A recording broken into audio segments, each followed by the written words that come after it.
Mohanavani Telugu podcast వింటున్న శ్రోతలందరికీ హృదయపూర్వక ధన్యవాదాలు. అందరికీ శుభ గురువారం. ఈరోజు రెండవ షాట్లో కూడా చాలా అద్భుతమైన విషయాన్ని విని ఆనందిద్దాం. మౌనవ్రతమును పూనుటియే సద్గురుని స్తుతించుటకు తగిన మార్గమని తోచును. సాయి వాగీశ్వరుని మనం ఒంటరిగా అనుభవించలేము. అందరూ కలిసి పంచుకొనిన ఎడల ఇది ఎంతో మాధుర్యంగా ఉండును. హరిని పూజించుట తపస్సు కంటే మేలు, సద్గురుని ధ్యానించుట అన్నింటికంటే మేలనిది. మన కర్తవ్యమును మనము చేయగలిగినచో సాయి తప్పనిసరిగా మనకు సహాయము చేయును, తుదకు మోక్షమునిచ్చును.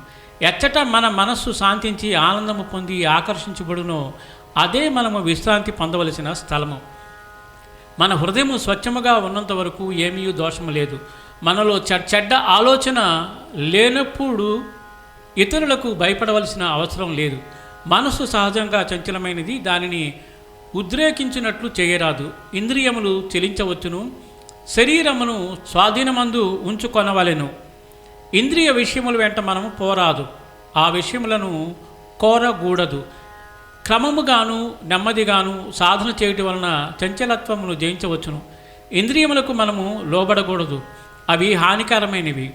వివేకము అనగా నిత్యానిత్యములకు భేదమును గ్రహించుట.